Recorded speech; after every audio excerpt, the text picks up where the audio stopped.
Hello guys! So meron akong na-discover ngayon na meron palang nagtitinda ditong mga Pinoy na mga pagkaing Pinoy. So mga frozen yung mga binebenta nila and bumili ako nitong tocino. So yung binilhan ko is La Mesa, yung name ng kanilang shop ba to?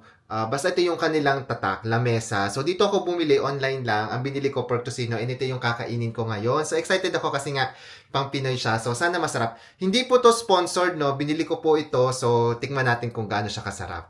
Ito guys, niluluto ko na siya. Ayan. So sabi dito, kailangan lang daw na ilagay lang siya sa low heat fire. Tapos din na kailangan lagyan ng tubig. So tikman natin kung lasang pang Pilipinas talaga siya.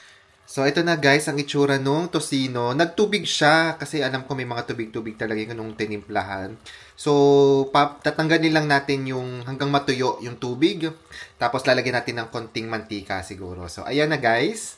So, na-excite na ako. And ang bango niya. Sana masarap. So, ayan guys.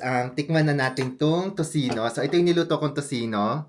Ayan. And then, yung kanin na merong flavor ng tocino. So, ganun yung ginagawa ko kahit nung college ako, pag nagluluto ako ng tocino, di ba magmamantika siya? Tapos, sayang parang madaming flavor doon. So, nilalagyan ko siya ng kanin. Ito pala is pork tocino. So, yung nagtitinda nito is parang Pinoy siya. Marami siyang tinitinda. May tapa, may lumpia, may tocino. So, yun. Na-curious ako and gusto ko siyang tikman kasi parang ang tagal ko na lang hindi nakakatikim nito. So, tikman na natin. By the way, ano pala to? 5.5 pounds for 280 grams. So, around 400 pesos para dito. So, parang okay na kasi alam niyo naman dito medyo mahal talaga. So, tikman muna natin siya. Mm. Mm. Fairness. Legit, masarap. Waeme.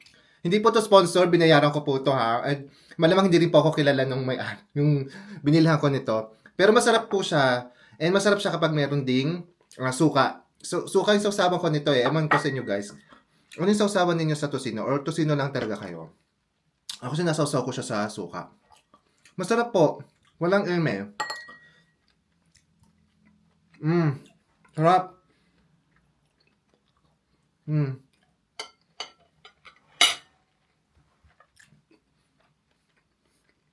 Mm. In fairness, sobrang sarap niya. Lasang Pilipinas.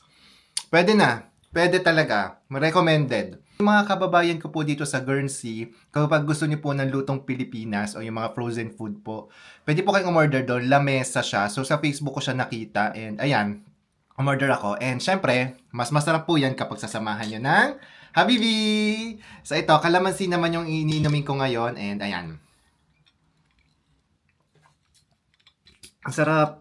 Ito yung dinner ko and mapaparami na naman yung kanin ko. So, wala muna tayong diet-diet kasi masarap po yung mga pagkain natin. So, ayan po. Kain po muna ako ng aking dinner. Bye-bye po.